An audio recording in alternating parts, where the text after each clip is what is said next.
अस्सलामुअलैकुम वरहमतुल्लाहि वबरकातुहू। रौनक रमज़ान में आप सबको खुशामदीद। मैं हूँ आयशा नूर और आज हमारा टॉपिक रमज़ानुल मुबारक से ही एक रिलेटेड और बहुत ही अच्छे उन्वान से है, और उसका नाम ये है कि जो रोज़ा है वो बदन की ज़कात है। ज़कात के बारे में तो हमने सब ने बहुत सुना है और बहुत अहमियत का हामिल है, और जो दीन के आलिम हैं वो सब जानते हैं कि ज़कात की कितनी फ़जीलत है। तो ज़कात का असल मतलब क्या है और फिर इसका मतलब क्या है कि रोज़ा जो है वो बदन की ज़कात है, इसके बारे में आज हम डिस्कस करेंगे। नबी पाक सल्लल्लाहु अलैहि वसल्लम ने हदीस मुबारक में इरशाद फरमाया कि हर चीज़ के लिए एक ज़कात है, और रोज़े के लिए ज़कात जो है वो यही है कि जो बदन के लिए ज़कात है वो यही है कि हम रोज़ा रखें।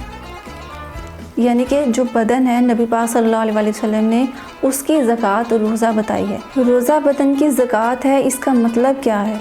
ज़कात तो वैसे भी जब माल की ज़कात अदा की जाती है तो उसके दो मतलब आते हैं। पहला ये है कि माल को बढ़ाया जाता है, और दूसरा माल को पाक किया जाता है। इसी तरह जब अब बदन की ज़कात हो गई है रोज़ा, तो फिर इसमें भी दो तरह की चीज़ें हमें अता की जाएंगी। पहला ये कि उसमें बढ़ाना, और दूसरा पाकी हासिल करना। पाकी हासिल करने के बारे में तो हमें समझ आता है ना कि जब हम रोज़ा रखते हैं तो हमारे जिस्म को पाक कर देता है। वो ये पहला मतलब तो ये इसका हो गया कि हम जब रोज़ा रखेंगे तो उसकी बरकत की वजह से एक तो वो हमारे बदन की ज़कात बन जाएगी, और फिर हमारे बदन से जो बीमारियां और जो नहुसतें जो सारा कुछ है वो जिस्मानी तौर पे हो या रूहानी तौर पर, उससे हमें पाकीज़गी मिलती है। और दूसरा कि जो बढ़ाना वो इस तरह से बढ़ाया जाता है कि बदन के यानी कि बढ़ने के बारे का मतलब ये है कि जब जिस तरह माल को बढ़ाया जाता है ना, तो माल की ज़कात किस तरह दी जाती है, उसमें से कुछ निकाल कर फिर यानी कि कुछ हिस्सा निकाला जाता है तो बाकी हिस्सा जो है वो बढ़ता है। यानी कि थोड़ा सा हिस्सा उसमें से दिया जाएगा ज़कात का, तो बाकी हिस्सा माल का बढ़ेगा। इसी तरह अब बदन की बात है तो बदन में जब उसमें से कुछ निकलेगा, यानी कि कुछ नाकिस होगा हमारा जिस्म और थोड़ा ढीला पड़ेगा हमारा जिस्म बग़ैर खाए पिए, तो एक तरह वो नाकिस हो रहा है। जब नाकिस होगा तो उसमें से फजूलियात और लगवियात ख़त्म होंगी, जिसकी बरकत की वजह से हमारा जिस्म जो है वो और अच्छे तरीके से ग्रो करेगा। वो जिस्मानी तौर पे भी और रूहानी तौर पे भी हमें एनर्जी अता करेगा रोज़ा। तो ये चीज़ जो है नबी पाक सल्लल्लाहु अलैहि वसल्लम ने जो बयान की है, इसका मतलब ये है कि रोज़ा बदन की ज़कात है, और वो ज़कात इसी तरह बनती है कि हम अब ये चीज़ हमें खुद देखनी है कि हमारा रोज़ा हमारे बदन की ज़कात बन रहा है। अगर हमने रोज़ा रख कर भी गुनाह नहीं छोड़े हैं तो इसका मतलब ये है कि वो रोज़ा जो है वो हमारी बदन का ज़कात नहीं बना। इतनी बड़ी और इतनी अच्छी बात है नबी पाक सल्लल्लाहु अलैहि वसल्लम ने अपनी उम्मती को सिखलाई है कि अगर हमने इसको समझ लिया तो इंशाल्लाह हम रोज़े को सही तरीके से अदा करेंगे, रोज़े की इबादत को अच्छे तरीके से इंशाल्लाह गुजारेंगे। और इसी तरह जब हमने रोज़ा रख लिया है तो उसके बाद खाने पीने के मामले में हमारा ऐसा एतदाल होना चाहिए कि जिसकी वजह से हमारे जिस्म की जो चीज़ें हैं वो पहले कम हों, फिर उसके बाद जब रमज़ान मुबारक कंप्लीट हो जाएगा तो उसके बाद हमारे जिस्म की ग्रोथ अच्छी होगी। वो इस तरह कि हम रमज़ान मुबारक में सहरी का वक़्त हो या इफ्तारी का वक़्त हो, हम अपने खाने पीने पर कंट्रोल रखें, क्योंकि ज़्यादा खाने की वजह से वैसे भी इंसान को बहुत सी बीमारियाँ परेशानियाँ आती हैं। और हदीस मुबारक में भी ज़्यादा खाना खाने वाले को मज़म्मत बयान की गई है उसके बारे में, कि यानी कि इंसान जो है वो ज़्यादा खाने की वजह से और ज़्यादा सोने की वजह से अपने जिस्म को बर्बाद कर लेता है। और हमारा हाथ जब हम सहरी में बैठे या इफ्तारी में तो नॉर्मल होना चाहिए, और हाथ रख कर और भूख रख कर खानी चाहिए।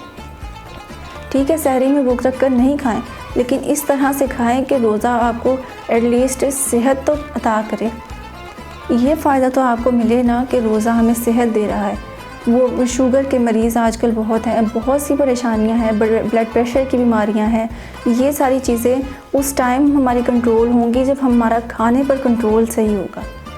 کنٹرول سے مقصد یہ نہیں ہے کہ بالکل کھانا پینا چھوڑ دینا اور ڈائٹ پہ آ جانا، نہیں، اس کا مقصد یہ ہے کہ ہم نے جو ہے اپنے کھانے میں اعتدال رکھنا ہے اور بری چیز کھانے سے بچنا ہے۔ اور اسی طرح کھانے پینے کے وقت ہمارا جو روزہ ہے وہ ہمارے بدن کی زکوٰۃ اس وقت بنے گا جب ہمارے جسم سے جو ہے وہ حرام چیزیں ختم ہو رہی ہیں۔ وہ حرام چیزیں چاہے کھانے پینے کے معاملے میں ہے یا پھر وہ روحانی طور پہ۔ روحانی طور پر کس طرح؟ جھوٹ، غیبت اور اسی طرح چغلی، چوری، بہتان، اندر کسی کے دل میں کسی کے لیے بغض، حسد رکھنا اور اسی طرح پھر بری نظر رکھنا، یہ چیزیں جو ہیں یہ ختم ہوں گی تو روزہ ہمارا جو ہے وہ ہمارے جسم کو پاک کرے گا۔ اور پھر دوسرا جو جسمانی طور پہ وہ ہماری ساری بیماریاں ہیں وہ انشاءاللہ اس طرح ختم ہوں گی کہ ہم اپنے کھانے میں اعتدال لے کر آئیں۔ اسی لیے اللہ پاک نے ہمیں یہ روزہ عطا فرمایا ہے تاکہ یہ ہمارے جسم کو بغیر دوائیوں کے ہی صحت بخش دے۔ اور نبی پاک صلی اللہ علیہ وسلم کے بتانے کا مقصد بھی یہی ہے کہ روزہ بدن کی زکوٰۃ اسی لیے ہے، ہر چیز کے لیے زکوٰۃ ہے۔ زکوٰۃ کا مطلب ہی یہ ہوتا ہے کہ بھرنا، تو ہمارا جسم بھی اس کی وجہ سے کم نہیں ہوتا۔ ایسا نہ سمجھیں کہ ہم روزہ رکھ رہے ہیں تو ہم کمزور ہوتے جا رہے ہیں دن بدن، نہیں، بلکہ روزے کی وجہ سے آپ کی صحت زیادہ ہوگی، دگنی ہوگی۔ جسمانی طور پر آپ کم ضرور ہوں گے، ویٹ ضرور لاس ہوگا، لیکن آپ کو انرجی زیادہ پہلے سے ملے گی کام میں، اور آپ کے ہر چیز میں پھرتی زیادہ آئے گی۔ زیادہ کھانا کھانے کی وجہ سے انسان کا جسم ڈھل جاتا ہے اور کمزور پڑ جاتا ہے۔ وہ ظاہری طور پر تو صحت ہوتی ہے، وہ ایک طرح موٹاپا ہوتا ہے ظاہری طور پر، لیکن اندرونی طور پر ہم نے کھا کر اپنے آپ کو اندر سے خراب کر لیا ہوتا ہے۔ اسی لیے روزہ ہمیں اللہ تعالیٰ نے عطا کیا ہے۔ اور پھر دوسرا، نبی پاک صلی اللہ علیہ وسلم کے پاس ایک بار ایک شخص نے ڈکار مارا، تو اس وقت نبی پاک صلی اللہ علیہ وسلم نے زیادہ کھانا کھانے والوں کے لیے مذمت بیان فرمائی۔ آپ صلی اللہ علیہ وسلم نے فرمایا کہ جو قیامت کے دن جو لوگ ہیں نا وہ اکثر بھوکے ہوں گے۔ دنیا میں جو لوگ زیادہ پیٹ بھرتے رہے وہ قیامت میں اکثر بھوکے ہوں گے، یعنی کہ اگر قیامت والے دن بھی اگر آپ کو بھوکا رکھا گیا تو ایک طرح یہ اللہ پاک کا عذاب ہوگا۔ اسی لیے ہمیں آخرت میں بھی اگر عذاب سے بچنا ہے تو پوری کوشش کریں کہ اپنے آپ کو ہر چیز میں اعتدال اور بیلنس کے ساتھ کریں۔ اپنا کھانے پینے کا بھی ایک بیلنس رکھیں اور اس میں بھی ہر چیز کو اعتدال کے ساتھ کہ کون سی چیز آپ کے جسم کو فائدہ دے رہی ہے اور کون سی نقصان دے رہی ہے۔ پھر انشاءاللہ آپ کو روزہ بہت ہی بیسٹ ہوگا، روحانی طور پر بھی آپ کو فائدہ ہوگا، جسمانی طور پر بھی فائدہ ہوگا، اور ہم اس کیٹیگری میں شامل ہو جائیں گے کہ ہمارا روزہ جو ہے وہ بدن کی زکوٰۃ بن گیا۔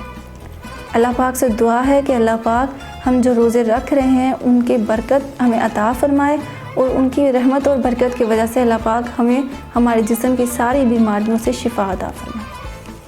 ہر شخص اس وقت بیماری میں ہے، اللہ پاک ہم سب کو ایک طرح جتنی روحانی اور جسمانی ساری بیماریاں ہیں اللہ پاک ہمیں ان سے صحت اور تندرستی عطا فرمائے۔